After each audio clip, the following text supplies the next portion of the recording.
You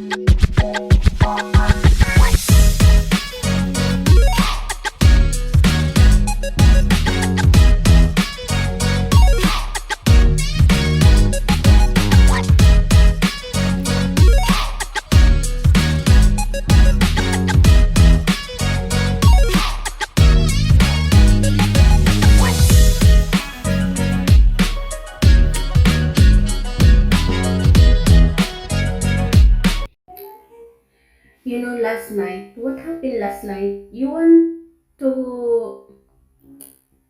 hear what is the story about last night? Are you sure? Okay.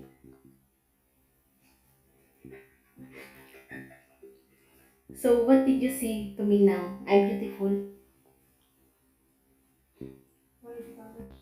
You know, last night, you want to hear the story about last night? Yes, you did. Okay. About last night. It's the last night of the night. I feel so cold that someone's beside me, Divi. Wala. Jenny, I don't know, but someone's beside me. inside? Here. Here? I'm sleep here, sa. And then, I feel someone's shook mal ana. Like this. Balin ana sa kita. Balin ana nung ana sa we had like this. I sleep like this. I will not sleep in the front. I sleep magloop. Aywa. And then, you know what happened? They saw me. Jenny? No, it's not Jenny. I'm thinking you saw me. Ana? Eh. Ana sleep me na. Sana tu. Wala, Divya! Itamay mo na yan eh. I don't know. Ana mati uwi me na na koran. Asan kita na koran. Inti kalau kidisa. Avalin tam mati hini. Ana no mili. Bade. Sempil kidi. Yan na rin. Do so we upload the video. Okay? Only my face. Because I want to train how I talk English. So, ayan, badal na na. Ana, no, mini, badal na prado. Yung lari. Good. Hindi ka. Badal, may mo aking manak, inti jigor plaza. Ana, rotakan, badal chuti. Debe. Kalam. Alam ko, inti kalam. Sufi na, sufi musikala yan lumani. Ana kalam din. Badal na na, inti pa na yun naman. Badal pigat roga. Maybe that's a cat. Hi everyone! Good morning! Good morning sa mga good morning dyan. Magandang gabi naman sa mga gabi dyan. So aswang po tayo. So time check is 10:15 a.m. in the evening, of course. So it's dinner time. Yun. Nagda-diet-diet yung lula nyo. Baka naman sakali na pumayat siya. It-shoots lang. Baka naman. Uy! Baka naman. So, shout out nga pala. Shout out! So, shout out dyan sa mga stalker at hater ko. Mahal ko kayo! Tapos, stock na naman nila yung ano. Oh my God. I like it. So, yun guys. Gusto ko nga mag makeup tutorial. Supposed to be, hindi talaga ako marunong mag-makeup, pero marunong na ako konti. Pero hindi talaga ako as in nga professional. So, yun. At least na ano lang, gumanda lang konti, ganun.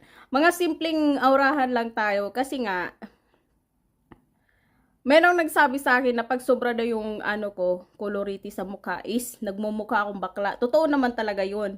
Dapat lang talaga light. Light lahat. Light lahat, pero may hindi ko nga alam eh kung ano ba talaga yung totoo.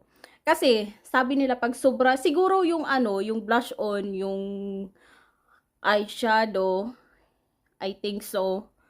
Pag sumobra siguro ng ganyan, nagiging mukha akong bakla. Kasi sabi nila, nagmumukha kang bakla girl pag sobrang ka, colority. So, yung iba naman, male. Oh my gosh. Lalo na sa trabaho ko dati. Sabi nila, magdagdag ka ng lipstick. Ang putla-putla mo sa malayo. O, di ba? Sabi ko, ano ba talaga? Magli-lipstick ako o hindi? Kasi nga, pag sa lipstick is mga light lang talaga yung gusto ko. Hindi talaga yung as in na, hoy, bonggahan. Sabi ng ng manager ko, dapat dark lipstick yung gamitin mo kasi para daw akong patay sa sa malayo kasi maputla. Puti lang daw yung nakikita nila, wala daw akong colority. Yun, nung nag-try naman ako na sobrang kapal ng, may, bakla, ano ba? Hindi ko na alam kung saan ko ilalagay yung sarili ko. Kung magme-makeup ako o hindi. Pero napansin ko talaga, hindi talaga bagay sa akin yung overload na makeup. Yung mga light lang talaga. Mga light days, di ba? Akala nyo pag ito nakapag-colority, akala nyo hindi gaganda. Akala nyo lang yun. Supposed to be guys, hindi talaga pwede dito. Lalo na pag huwag na tayo magsalita. Ayun. Siyempre naman, pag nandito ka, alangan naman magme-makeup ka everyday. Hindi naman pwede yun. Kung may pagkakataon lang, maglagay ka rin ng colority. Kasi baka sabihin nila na, uy, puro filter lang. So, malamang, sa mga mayroon nga enhancer eh. So, ano ba ikakasama? Masama bang gumamit kami ng filter? Ayan. At least yung filter, pag okay naman siya. Hindi naman masyadong fake. Hindi naman masyadong fake. Marami lang ini-enhance. So, daw. Face reveal na walang filter. Check ko muna. Baka mayroon. Baka kaya ng ko. Kasi yung ko kasi, cellphone ko ngayon is sobra talaga siyang filter guys. Kahit na hindi ako gumamit ng filter. Mayroon na siya filter. Kasalanan ko ba yun? So, kayo na mag-judge. Kayo na mag-judge. Bahala kayo dyan. Bahala kayo sa buhay nyo. Di ba? Sa kakachismis ko, hindi na ako kumain. Kayo na lang yung inatupag ko.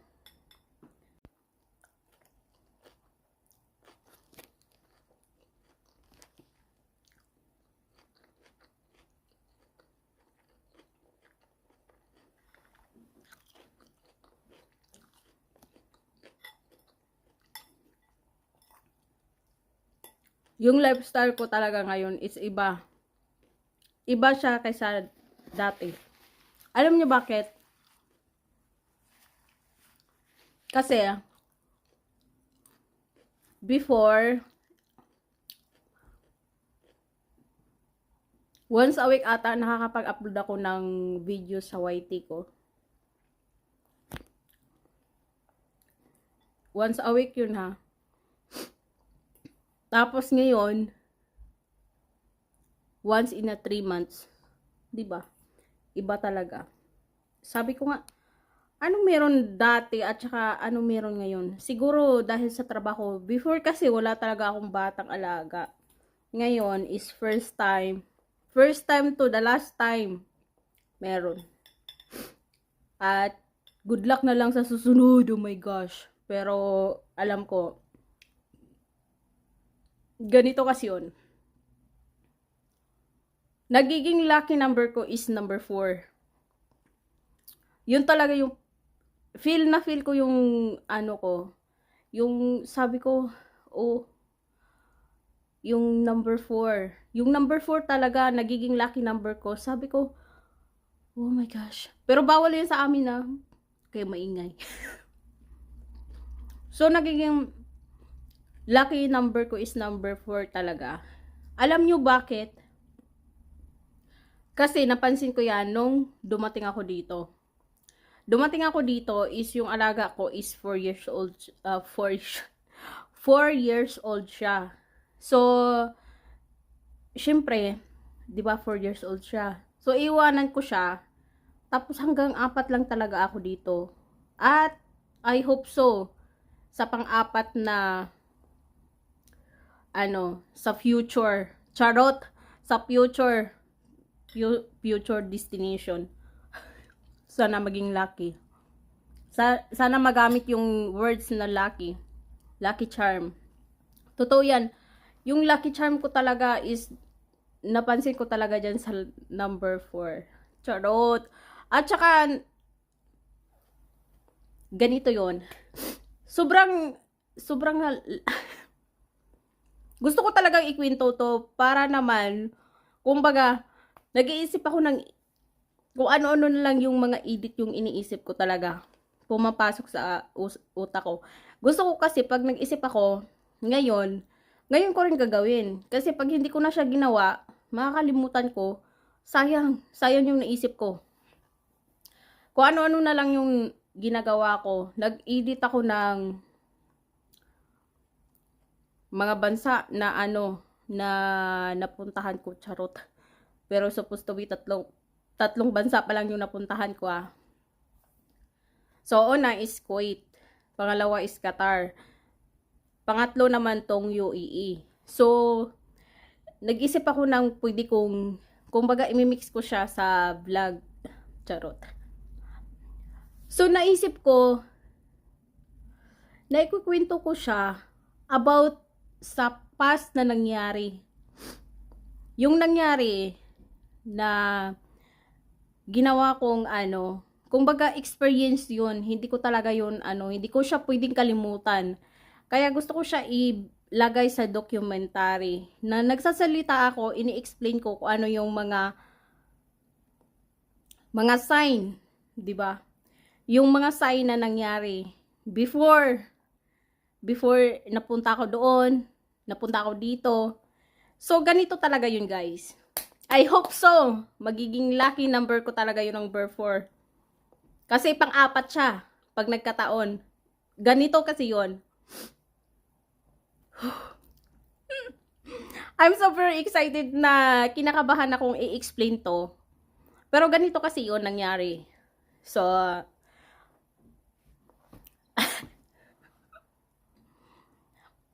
diba, galing ako ng Kuwait. So, umuwi ako ng Pilipinas. Nag-break ako doon, nag-race ako doon, o di kaya nagpahinga ako ganito. Pero hindi talaga ako totally nagpahinga. Nagtrabaho dito. Hindi talaga ako nagpahinga doon sa Pilipinas. Lang ako. Nagtrabaho pa rin ako, pero nandoon lang ako. Hindi naman siya as in isang taon talaga. Pero, ganito yon. Mga buwan din yun. Umabot ata ng 6 months or 4 months, ganun. Pero feel ko siya, nag 1 year din siya, pero hindi siya totally na nag 1 year. Nasa months lang siya kasi matagal din yung process eh. Kuwait. So, sabi ko, ayaw ko nang gusto ko yung mayroon namang off, ganito. Gusto ko yung ganyan, yung mayroon akong kalayaan. So, hindi talaga siya na para talaga sa akin. Totoo yan. Hindi talaga siya binigay na para sa akin. So, naintindihan ko yon. Pag hindi para sa'yo, huwag mong ipilit kasi masasaktan ka. Masasaktan ka o di kaya mapahama ka. So, ako, accept the fact. Oh, nandyan na tayo sa portion na, okay, tanggapin ko to. Pero, supposed to be talaga, yung pangalawa kong bansa is yung UAE talaga. Sa UAE ako nag-apply. Hindi siya una, pangalawang bansa. Bumagsak ako, nagiging 2 yung visa ko dito. Hindi ako nakapasok. Sabi ng Ah, madam, sabi niya na ganun. Makapag-antay ka 3 buwan? Ha? Tapos, syempre, ito namang lola nyo na aligaga. Ayoko kasi yung nag-aantay ako na wala naman akong inaano na, kumbaga, wala akong hinihintay na pera. Kasi nga, gagastos ka everyday, tapos wala kang, ano, 'di ba? Wala kang sponsor. Hindi pa usong sponsor noon. So, sariling sikap yung ginawa ko. Nagtrabaho ako, ito namang kabubuhan na pumasok sa utak ko. Hindi ko talaga inisip na ganito yung mangyari, ang ano ko talaga, kasi nga, may accommodation naman. So, sabi ko, hindi ko inisip na magiging palpak yung decision ko. So, nag-resign ako sa trabaho ko. O ngayon, nag-resign ako na nag-a-apply ako. So, mali pala yun. Dapat pala na hindi muna magre-resign. Kung may trabaho ka man, magtrabaho ka muna bago kumbaga masettle lahat bago ka mag-resign. So, yun, lesson learned. At yun, parang binagsakan ako ng langit at lupa. Kasi nga, ano ko, hindi ako makakahingi kina papa. Kasi, wala rin silang pera. So, ang ginawa ko, nagantay ako. Pumaltos na naman, nag-utang-utang ako sa mga friends ko. Marami akong kakilala. At saka makapal ang mukha ko, kaya ganon. Okay, next. Pangalawang bansa yung in-applyan ko, yung UAE, pero hindi ako nakapasa. Pangalawa is yung HK. In-applyan ko. Minalas talaga ako. Hindi talaga para sa akin yung ano na yun. Sabi ko, ay, napakamalas talaga. Pero, ganito yun. Ang ganda-ganda pa ng ano ko. Okay, ganito na, nakapag-medical na ako. Oh my God, doon sa interview, sobrang tibay ng sapatos ko. As in, sobrang tibay talaga. Pero pagdating ko doon sa interview, yung nagpila na ako, pipila na kami. Nakapag-sign na ako ng mga papers. Yun. Kumbaga, nandun na ako sa ano na, i-introduce ko na yung sarili ko. Ang nangyari, yung sapatos ko talaga bumuka, ganito kalaki. Yung naglakad ako na para akong pilay. 'Di ba? Sabi ko, hindi talaga to para sa akin. So, napahiya ako doon sa ano nangyari sa akin. Pero sige lang. Ganon yung iniisip ko. Kasi, sign na talaga yun. At saka sinabi ng mga kaibigan ko, hindi talaga sa'yo yun. Hindi talaga para sa'yo. Kaya, ano na lang. At, kung baga, no choice na talaga yung lola nyo. Nag-apply ako ng Qatar.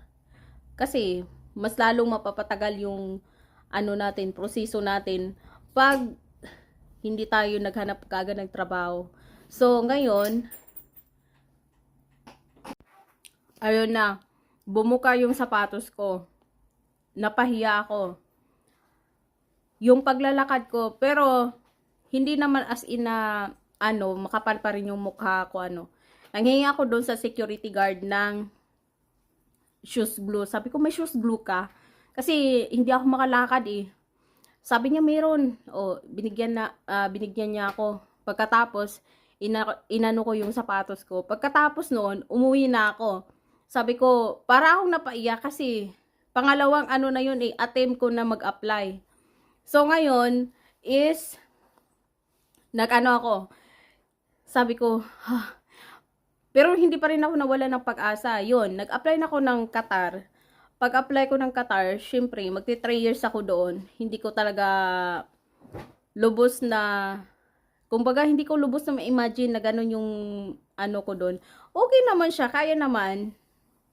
But, parang sobrang stress. Pag sobrang stress na kasi, ng ano, hindi na ako happy, ginigive up ko talaga. Ganon.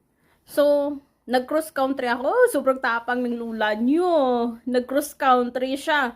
Oh my gosh. For the first time. Sabi ko talaga, Lord, huwag mo po akong pabayaan. Kasi first time ko talaga mag-cross country. So, nung nag-cross country ako, syempre kabado ako kasi first timer ko, hindi ko alam kung anong gagawin ko, ano. Pero ngayon, good luck na lang talaga sa akin. Pag first timer ka kasi, tapos mag cross country ka, nandyan yung nandyan yung kaba.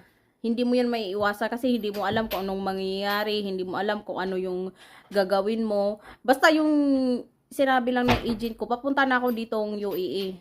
So, yung sinabi lang ng agent ko is, huwag kang kabahan kasi may pupuntahan ka dito.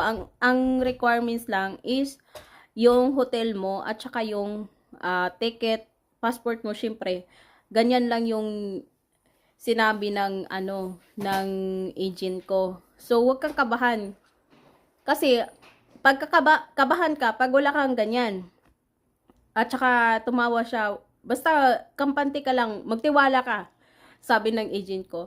So, pinagpalad naman talaga ako at hindi talaga ako minabayaan. Pagdating ko dito ng UAE, nandyan ako. Pagdating ko dito, unexpected talaga. Hindi ako nag-expect na may wifi dito. So, sabi ko, ay, paano ko kaya ito makukontak? Saan ako? Pag open ko sa cellphone ko, so may wifi sila. Masaya yung lula nyo. Oh, UAE na ako. So, ngayon, nag-grace ako ng mga 6 days ata sa accommodation. Siyempre, gumala yung lula nyo. Ganito, ganito. At saka, doon na naghanap ng ng employer. So, hindi na ako nagpa-choosy na kung ano-ano pa yung hahanapin kong trabaho. Basta ang sa akin lang may trabaho ako mapasukan. Tsaka yung yung medyo malaki-laki yung sahod. So, ayun, hinanapan ako at thankful din ako, mabait din yung agent ko. Nung, syempre, natapos na yung 2 taon ko. Eh, syempre, kailangan ko umuwi ng Pilipinas. Nung umuwi ako ng Pilipinas, syempre, kailangan ko ng documentary. Napaka-uwi na. So, lahat ng documentary ko is dito ngayon sa bagong YT ko. Yung dati kong YT, hindi ko na siya ginagamit. Kasi nga, nakalimutan ko na yung password at saka email ko. Yun lang. At saka sobrang happy na stress. Hindi ko alam kung ano yung feeling.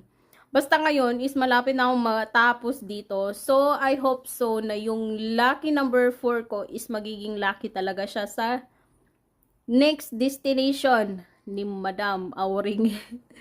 So, yung pang-apat sana. Kasi ganito, feel ko eh. Lahat ng na-reject, natatawa nga ako. Sabi ko, uy, ba't ganito? Kasi nag-rewind. 'Di ba? Parang siya, sana all. Pero sa personal life parang ayaw ko na siyang mag-rewind. Kung ano man yung nagawa ko before. Kasi sobrang worse. Mas happy ako ngayon. Kung ano man ako ngayon. Ayun nga. Sa 4 na numero. Sa 4 na number is parang lucky ko tong number 4 talaga. Yung number 4. I hope so. At saka, ngayon, syempre, kailangan natin ng prayer, kailangan nating humingi sa taas na i-guide tayo kung ano man yung mga gusto nating gawin sa buhay. Kaya, sabi ko, okay na, masaya na ako. Basta yung sa lang, kumbaga, magiging okay lahat. Kasi, feeling ko kasi, nagkakaroon ng kumbaga nagkakaroon ng challenge. Gusto ko kasi na yan, ganyan na yung ma-finalize na lahat. At saka marami akong plano. So, sa mga plano na yun, sa mga plano na yun, syempre, kasama kayo. Ganon yung ko, kumbaga yung goal ko ngayon. Yung goal ko sa buhay, nagiging matured na ako, hindi na ako masyadong magastos, marunong na ako magtipid, at marunong na rin akong, kumbaga, marunong na ako ang tawag dito, marunong na akong mag-control sa aking mga hinanakit sa buhay. Kumbaga, chill lang, magiging kumbaga, sobrang stress ko na. Oh my gosh, I need to eat. Kailangan ng lang, kumbaga, refreshing para naman hindi tayo magiging toxic. Sa pagkakakwento ko kasi, before, iwan ko, basta may upload ako na video dito na sinabi ko na ganito yung life update ko ngayon. At saka, ito yung second video. Kung napanood nyo, siguro napanood nyo naman siguro. Pero, yung iba hindi siguro. Magkaiba yung life update ko before at saka life update ko ngayon. So, ngayon is, magla-life update ako is, ganito na siya. Ganito na yung nangyayari sa buhay ko. Siyempre, marami akong goal, marami akong gustong gawin sa buhay. So, kung mag-focus lang ako sa isang bagay, hindi ko magagawa yung iba. Tama? That's right. So, kailangan pag may pangarap ka, mag-move forward ka para ma-achieve mo yung gusto mo sa buhay. Hindi yung nakatuon ka lang sa isang bagay. Kasi, pag nag-focus ka, kunwari sa pangarap mo, hindi naman yun matutupad lahat pag nandyan ka lang eh. Kailangan mo ring kumilos. Kailangan mo ring magtrabaho. Kailangan mong kumita ng pera. Para, yung gusto mong gawin is matupad. Kasi pag wala kang ganun, wala rin. Kung baga, hanggang pangarap ka na lang sa panaginip, hanggang, ay, ang sarap ng ganito. Pero, lahat ng plano natin, dasal lang, at saka, tiwala.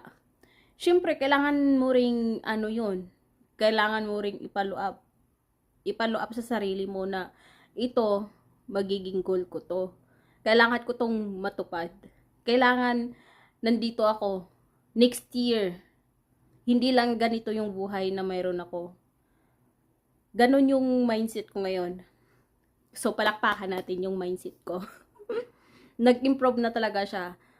Kasi nakikita ko, pag nandito lang ako sa isang lugar, yung gusto kong gawin, or yung goal ko, hindi ko matutupad. Kahit isa man lang na goal ko sa buhay is mangyari.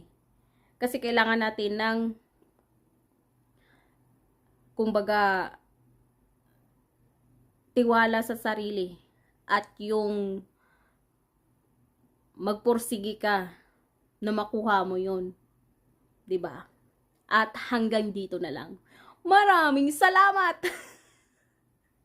So, see you sa next video. Bye!